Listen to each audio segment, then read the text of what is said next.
Hindi na namin siguro isasama to. Meron siyang tama sa sa pakpak. Ayan, oh.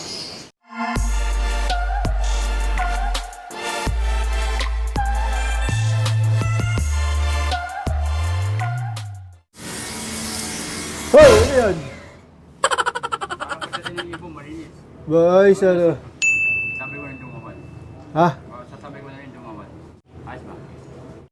Welcome back mga kalapatids. So ito na si Itim at si Golden kasalukuyang ng magseset ng itlog nila. Ayan, pumoporma na si Golden sa kanyang paso. Dali, lalagyan natin ng sapin para paglabas ng itlog niya hindi mabasag. Lagyan ko na ng sapin na bilog na basahan. Yan nga muna yung ginagamit namin. Tapos pagka nakadalawang itlog na, nilalagyan namin ng kusot. Katulad nito, ayan. May dalawang itlog na yan, si Whirlwind.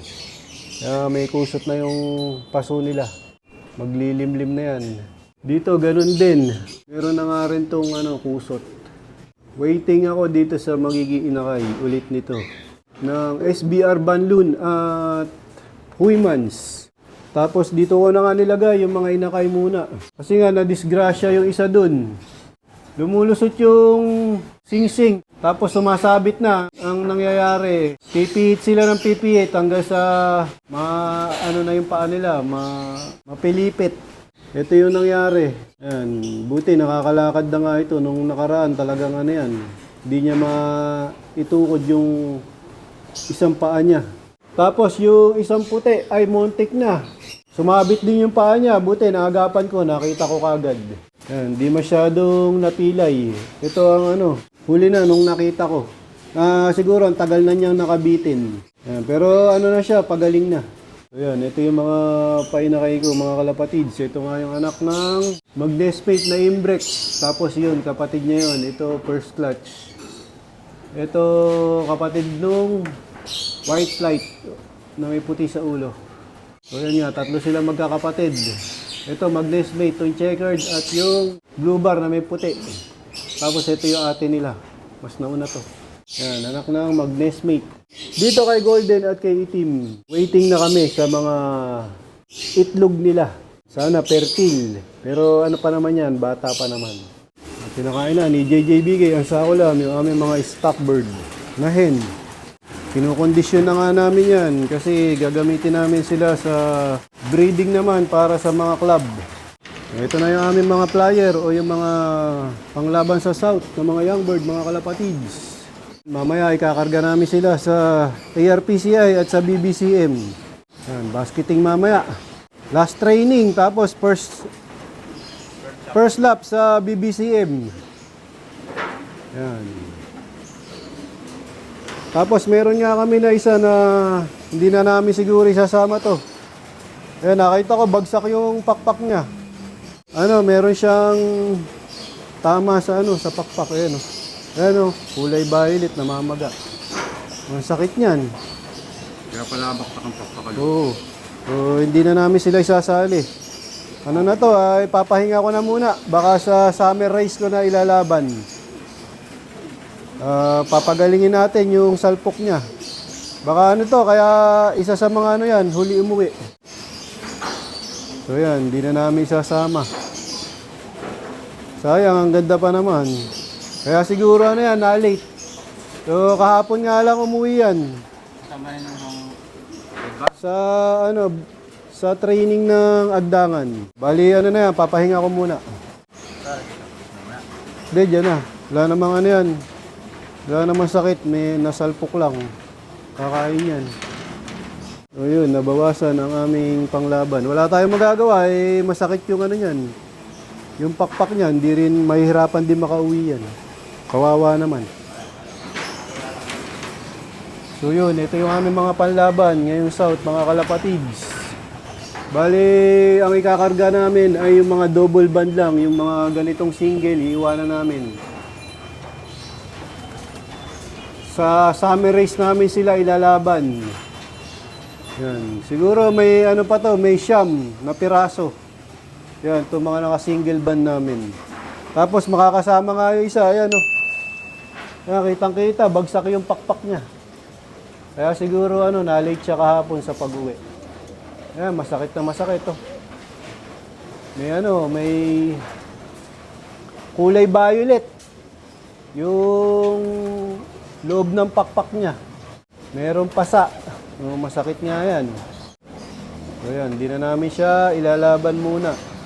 Papahilumin muna namin yung kanyang pasa. Kitang-kita, iniinda niya, yun. Bagsak yung isang pakpak niya.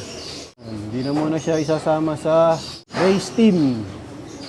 Papahinga na namin muna siya. Hanggang sa, gumaling yung pakpak niya. So ito yung aming mga South Warriors. Mamaya kakarga namin yan sa ARPCI at sa BBCM. Tapos dito sa aming mga stock na barako, pinakain na ni JJBK ang sakulam.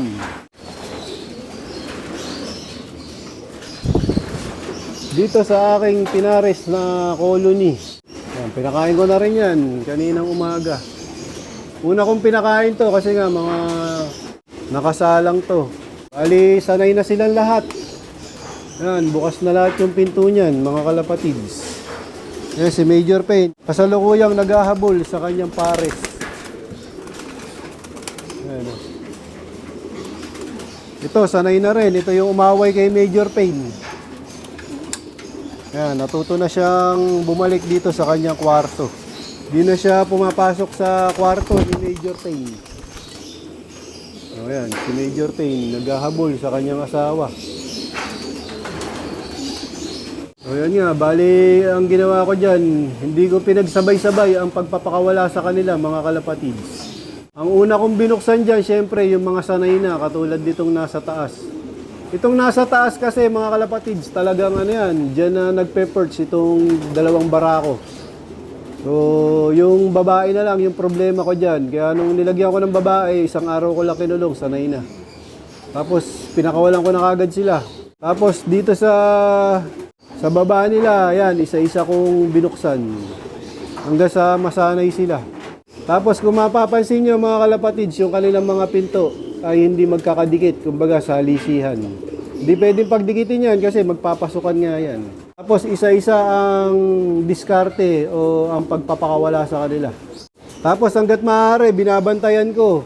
Kapag may pumasok sa hindi niya kwarto, inaawat ko kagad, nilalagay ko kagad sa kanya-kanyang kwarto hanggang sa nakuha na nila, natutunan na nila.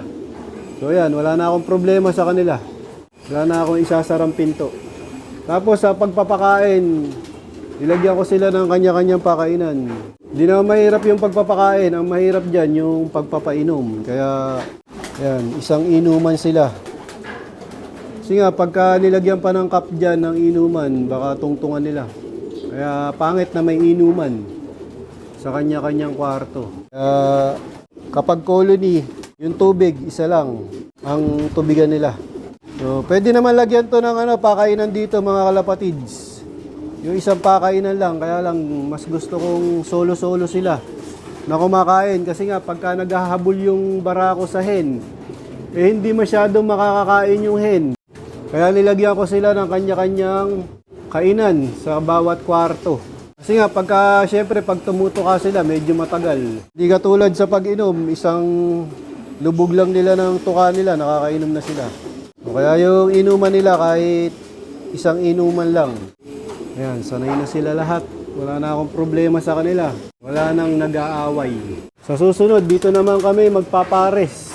Itong lugar na to ang gagamitin namin sa colony. Siguro pagkatapos ng MacArthur Race, yan, magpapares naman kami dito.